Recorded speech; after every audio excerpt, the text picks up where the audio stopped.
Samedi 11 avril 2026, mesdames et messieurs, très chers inconditionnels de Web Info Télévision, nous sommes une nouvelle fois de plus très ravis de vous savoir très nombreux en cette fin de semaine. Alors nous avons débuté cette semaine ensemble et nous sommes très ravis, n'est-ce pas, de la finir ensemble, toujours sur ces plateaux ô combien merveilleux de Web Info Télévision. Alors aujourd'hui, dans le cadre de cette session de décryptage, nous allons, n'est-ce pas, évaluer avec vous les progrès, mais également les niveaux de stagnation des accords de Washington qui ont été conclus entre la République démocratique du Congo via son président Félix Tshisekedi et le Rwanda via son président Paul Kagame à Washington. Et aujourd'hui, ça fait 9 mois.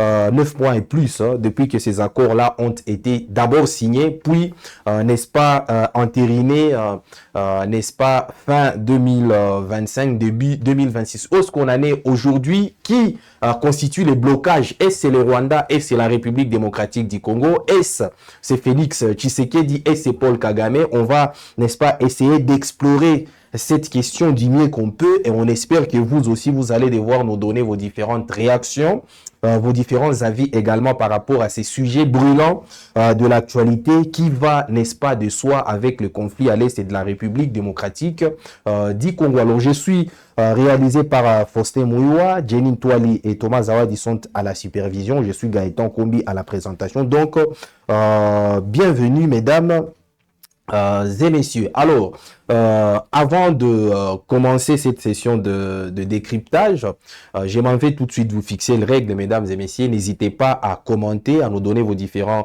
avis, mais surtout, il faudrait que vous les fassiez dans l'élégance requise sur Web Info Télévision. C'est-à-dire qu'il faudrait que vous donniez vos avis sans pour autant insulter qui que ce soit, mais n'est-ce pas, émettre ce que vous pensez par rapport à ces sujets d'actualité. Alors, tel que je vous l'ai dit, nous allons devoir parler, n'est-ce pas, des avancées, mais également du niveau de stagnation, puisque c'est les plus importants des accords de Washington qui étaient censés venir imposer la paix entre la République démocratique du Congo et le Rwanda. Mais le constat aujourd'hui est que de part et d'autre, il y a toujours, n'est-ce pas, cette escalade verbale. On entend, n'est-ce pas, certains dignitaires du régime en République démocratique du Congo s'attaquer verbalement à ceux du Rwanda et vice-versa. Et donc, jusque-là, on n'en est pas encore vraiment au stade voulu pour, n'est-ce pas,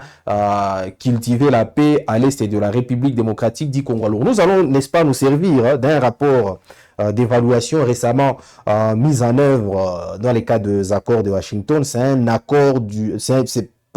rapport du baromètre des accords de paix en Afrique et ce rapport-là a été fait par 3 experts notamment. Il s'agit de Roger Claude Liwanga, Darren Johnson, mais également Bouvana, qui ont travaillé sur les avancées, les quelques progrès observés, puisqu'il y en a vraiment. Il y en a surtout eu tout au long de ces mois de mars. Ce n'était pas le cas au mois de février où l'accord semblait un peu stagné, mais au mois de mars,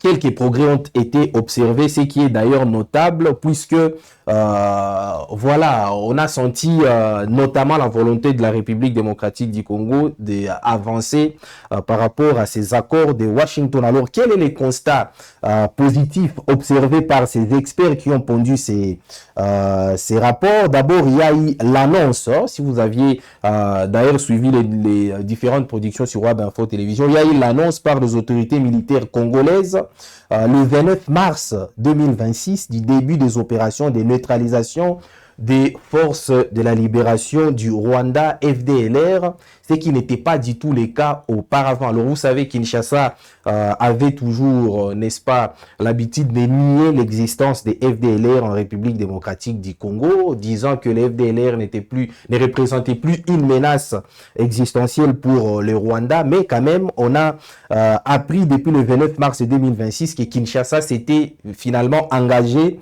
à neutraliser les FDLR. Alors, il y a d'abord des étapes préalables, notamment l'étape de la sensibilisation, de l'appel également à la reddition qui a été menée par les forces, disons, comment dirais-je, le général de forces armées de la République démocratique, les généraux de forces armées de la République démocratique du Congo, plus principalement les chefs d'état-major des FARDC, qui s'est lancé dans la sensibilisation à la reddition d'abord des FDLR avant de passer, n'est-ce pas, à l'offensive. Alors, l'autre constat notable et positif que ces experts-là ont retenu, qu'ils ont d'ailleurs inséré dans les cadres de ces rapports, c'est la réinsertion sociale au Rwanda de plus de 200 ex-combattants de FDLR à l'issue d'un programme de réintégration en mars 2026 selon les médias The New York Times Rwanda. Donc le Rwanda également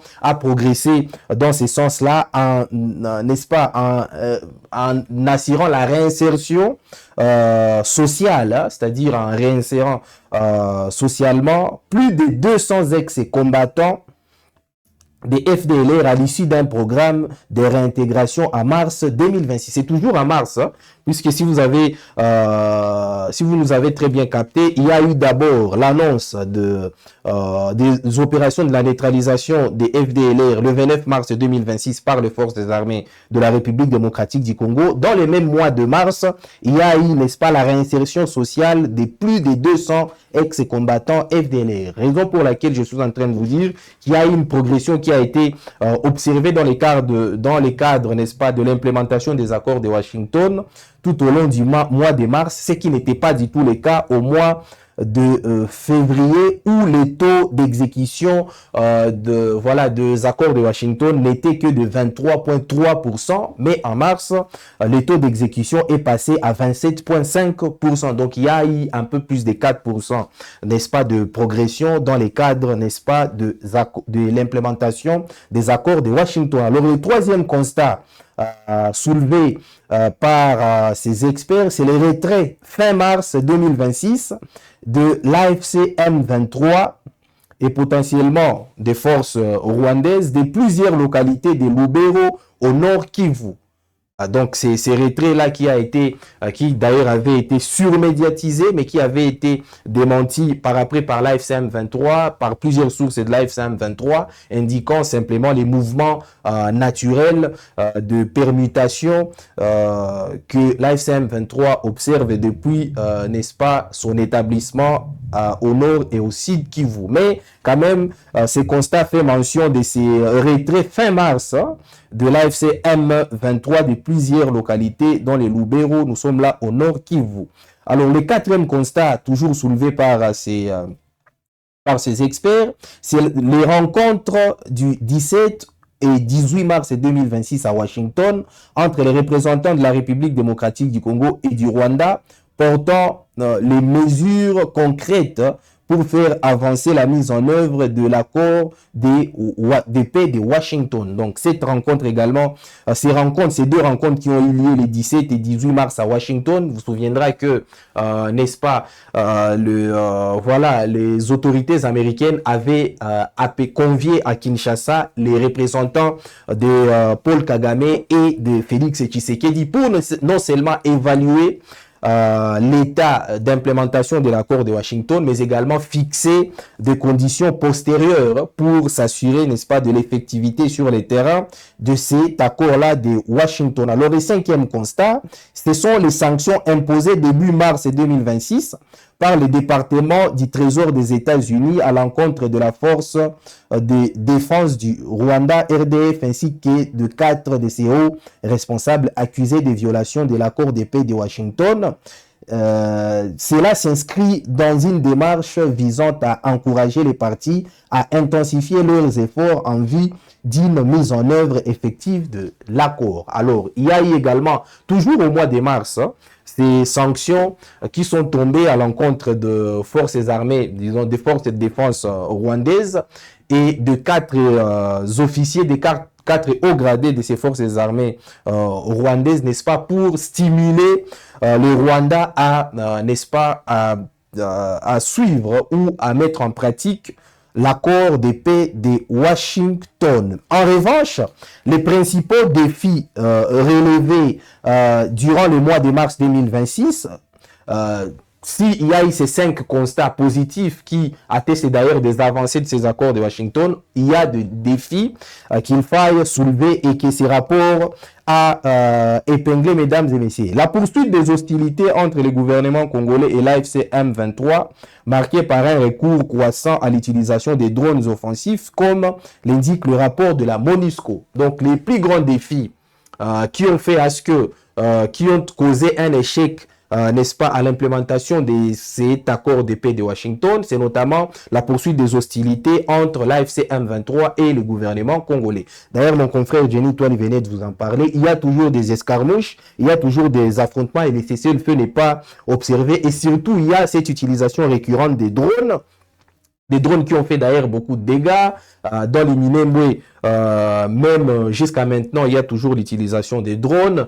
Mais également, pendant un moment, dans les Massissi, il y a eu, n'est-ce pas, l'utilisation accrue des drones. Même dans la ville de Goma, mesdames et messieurs, vous vous souviendrez qu'une fonctionnaire de l'UNESCO avait, n'est-ce pas, été tuée par des drones qui ne cessent d'opérer, n'est-ce pas, dans la partie est de la République démocratique du Congo. Alors, l'autre défi, c'est la déficience de la trêve dans le cadre du mécanisme conjoint de vérification élargi.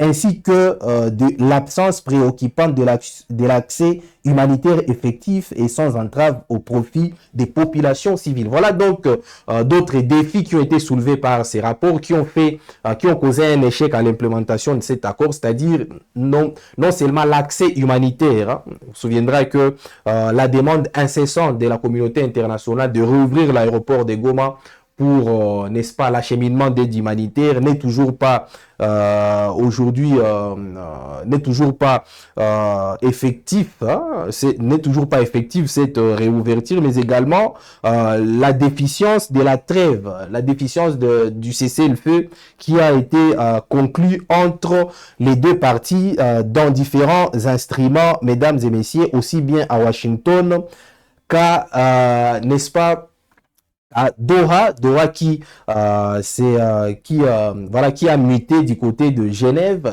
Jenny Toile vous en a parlé avec d'amples précisions. Point besoin de revenir sur tous ces détails, mesdames et messieurs. Alors, le baromètre des accords de paix en Afrique a observé des éléments suivants durant la période sous examen, c'est-à-dire durant le mois de mars. L'annonce bon, on revient encore l'annonce du 9 mars 2026 par l'AFC 23 de la libération prochaine des milliers de militaires gouvernementaux détenus. Cela constitue un signal encourageant car s'inscrivant dans le cadre du protocole relatif au mécanisme de libération des détenus signé à Doha le 14 septembre 2025 entre ces mouvements et le gouvernement de la République démocratique du Congo. Cependant, les modalités pratiques de cette opération ainsi que son calendrier précis demeurent à ce stade insuffisamment clarifiés par les parties. Donc, l'AFC M23 a annoncé vouloir libérer une autre vague de prisonniers militaires, des militaires gouvernementaux capturés lors des différents affrontements, mesdames et messieurs. Alors, cela va suivre une autre vague qui avait été, n'est-ce pas, que l'AFC M23 avait annoncé vouloir libérer. Et en contrepartie, l'AFC M23 attend toujours une mesure similaire, une mesure de confiance similaire de Kinshasa. Mais il n'y a toujours pas de réponse quant à ce, mesdames et messieurs, puisque les prisonniers, la liste des prisonniers que l'AFC M23 avait soumise à Kinshasa n'est toujours pas aujourd'hui, n'est-ce pas, n'est toujours pas aujourd'hui, ces prisonniers-là ne sont toujours pas libérés aujourd'hui par Kinshasa.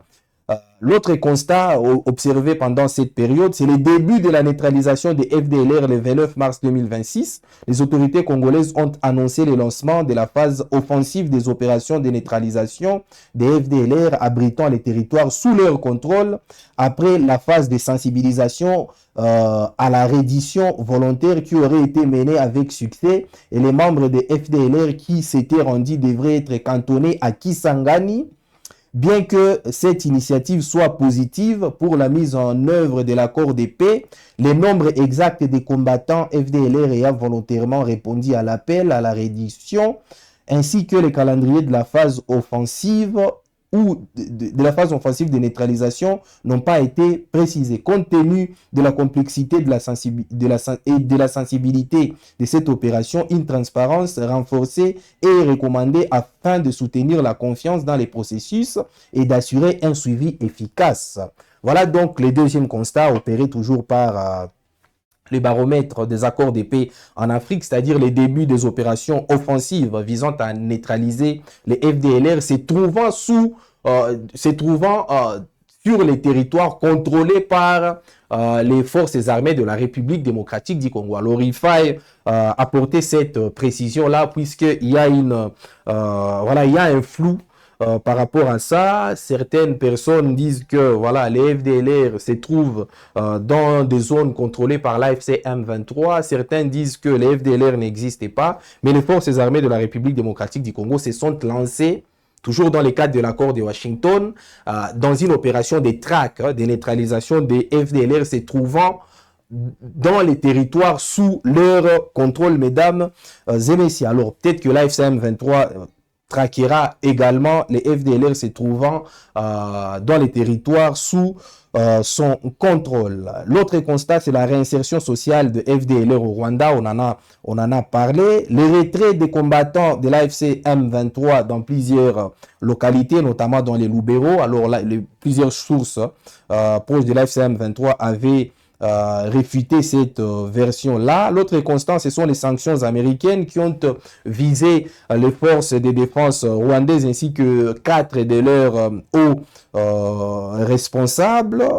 Après, quoique les rencontres tenues les 17 et 18 mars à Washington, réunissant les représentants de la RDC et du Rwanda, s'inscrivent dans les mécanismes conjoints de coordination de sécurité, il convient de noter que le comité conjoint de surveillance, qui est le mécanisme technique chargé du suivi de la supervision de la mise en œuvre de l'accord,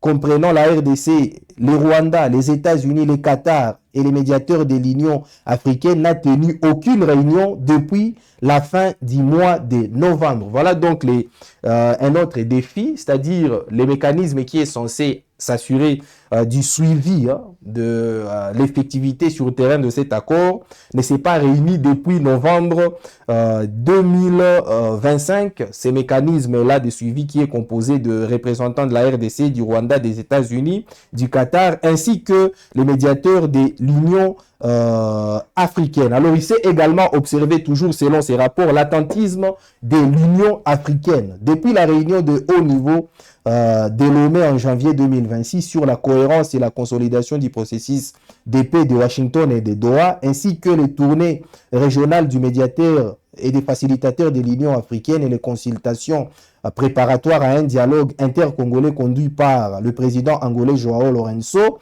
peu d'informations officielles ont été rendues publiques concernant, n'est-ce pas, la suite, n'est-ce pas, de cette procédure enclenchée par l'Union africaine, mesdames et messieurs. Donc, cela fait aujourd'hui assez que le mois de mars, si on essaie un peu d'évaluer le mois de mars, et d'ailleurs les débuts du mois d'avril, on constate qu'il y a quelques progrès sur les terrains, notamment sur de valeurs fondamentales de l'accord de Washington, consistant notamment à neutraliser les FDLR, mais quand même il y a plusieurs points sur lesquels cet accord stagne, notamment sur l'autre valeur fondamentale de cet accord, c'est-à-dire la levée des mesures de défense. Alors, la levée des mesures de défense du Rwanda, où est-ce qu'on en est exactement, mesdames et messieurs? Alors, vous aviez suivi récemment le président Paul Kagame en parlait lorsqu'il était en train de répondre, je crois que c'était aux confrères de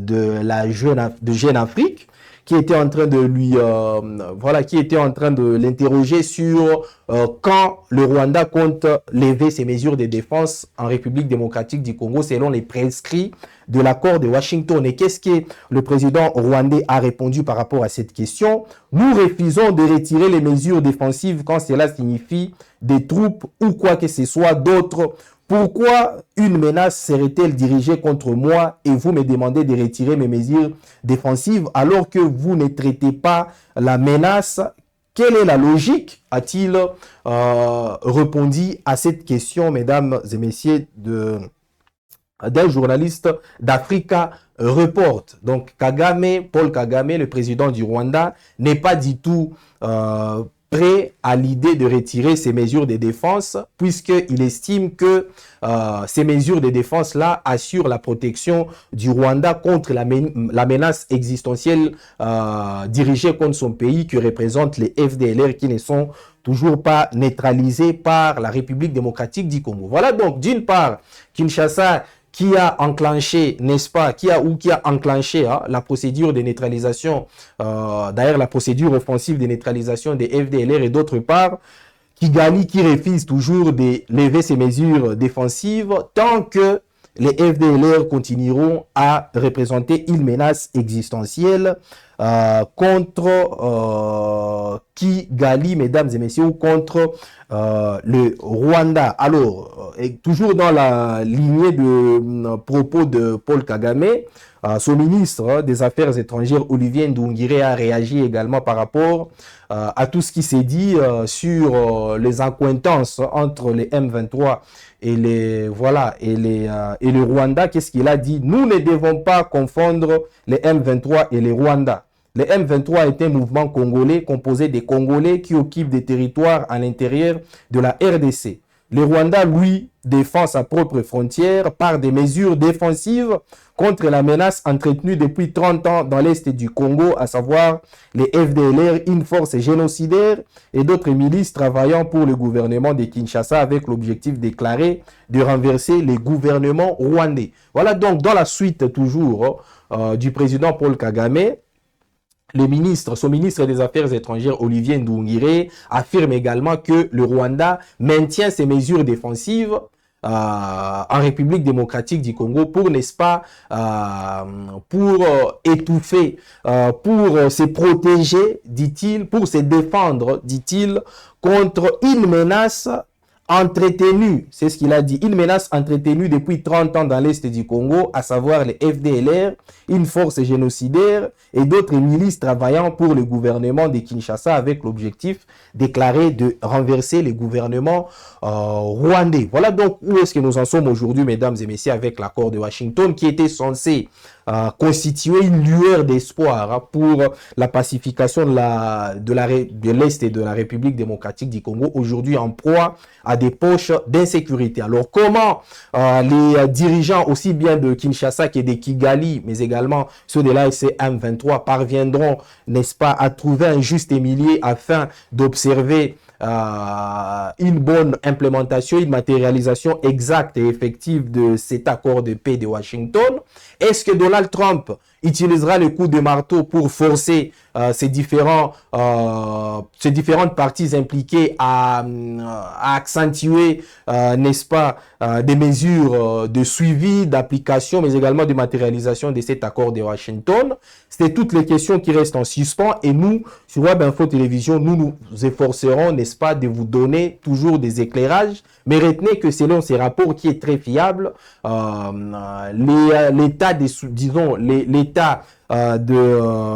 d'application, les degrés d'application de l'accord de Washington est passé de 23 à 27% à l'est de la République démocratique du Congo, et on espère qu'il y aura d'autres progrès tout au long de ces mois d'avril, et nous reviendrons à la fin du mois pour une nouvelle fois de plus vous faire une évaluation et vous donner l'état exact dans lequel se trouve cet accord de Washington. Alors merci de nous avoir suivis sur Web Info Télévision pour ces numéros de ces samedis. Merci à Faustin Mouyoua de nous avoir réalisé. Nous vous fixons rendez-vous pour d'autres productions, toujours avec le même plaisir renouvelé.